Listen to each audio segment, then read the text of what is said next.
جب یہ حلال کھانا چھوڑ گیا تو یہ جھوٹ کیوں بولے گا، یہ گالی کیوں دے گا، یہ غیبت کیوں کرے گا؟ جب یہ کان میں دوائی ڈالنا چھوڑ گیا کہ روزہ ٹوٹ جاتا ہے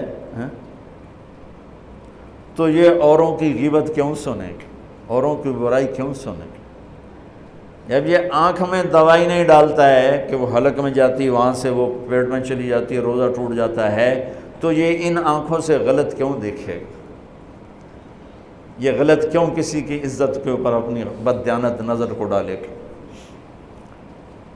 تو جب یہ اندھیرے میں بند کمرے میں ٹھنڈا پانی پڑا ہوا ہے اور ہاتھ نہیں لگاتا ہے اور اللہ کا دھیان اسے یاد ہوتا ہے کہ اللہ دیکھ رہا ہے، نہاتے ہوئے ہونٹ بند کر لیتا ہے کہ کوئی پانی کا قطرہ منہ میں نہ چلا جائے اور میرا روزہ نہ ٹوٹ جائے، خراب نہ ہو جائے، تو یہ جب اللہ کا اتنا دھیان اس کو نصیب ہو جاتا ہے کہ اللہ دیکھ رہا ہے، ورنہ کیا کسی کو کیا خبر کہ میں 2 گلاس پانی پیتا یا میں پیاس سے بول رہا ہوں؟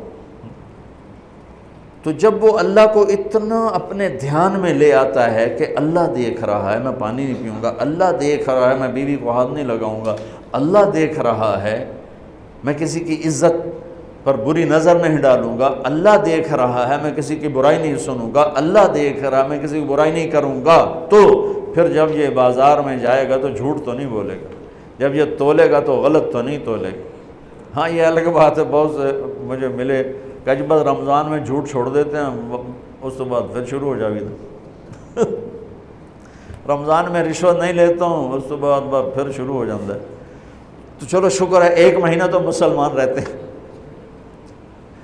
اچھا اس کی وجہ کیا ہے کہ رشوت خور کہتا ہے جی رمضان میں نہیں، جی نہیں، رمضان میں جھوٹ نہیں بولنا، رمضان میں صحیح تولنا ہے، رمضان میں غلط نہیں تولنا ہے۔ کیوں؟ شیطان قید ہو جاتا ہے۔ رمضان میں نمازی کیوں بڑھ جاتے ہیں؟ شیطان قید ہو جاتا ہے۔ کسی امت کو یہ نہیں ملا کہ رمضان میں شیطان قید کیے جائیں، اس امت کو ملا رمضان میں شیطان قید ہو جاتے ہیں۔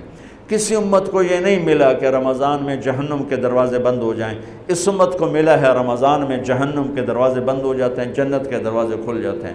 کسی امت کو یہ نہیں ملا کہ ان کے لیے ہر مخلوق دعا کرے، رمضان کے مہینے میں اس امت کو یہ ملا ہے کہ ان کے روزہ رکھنے والوں کے لیے چونٹیاں بھی دعا کرتی، پرندے بھی دعا کرتے ہیں، مچھلیاں بھی دعا کرتی ہیں، ہوائیں دعا کرتی ہیں، ہر شے دعا کرتی ہے روزہ رکھنے والے کی۔ اس امت کو ملا۔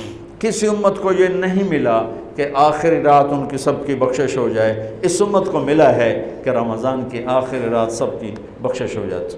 کسی امت کو یہ نہیں ملا کہ جنت کی حوریں انہیں روزوں میں یاد کریں، اس امت کو ملا ہے کہ اللہ تعالیٰ جنت کو کہتا ہے کہ تو تیار ہو جا، میک اپ کر لے، میرے بندے آ رہے ہیں، دلہن بن جا، سج دھج کے مجھے دکھا دے تاکہ میں اپنے بندوں کو پیش کروں تحفے کے طور پر، یہ ہے تمہاری بھوک کا بدلہ، یہ ہے تمہاری پیاس کا بدلہ۔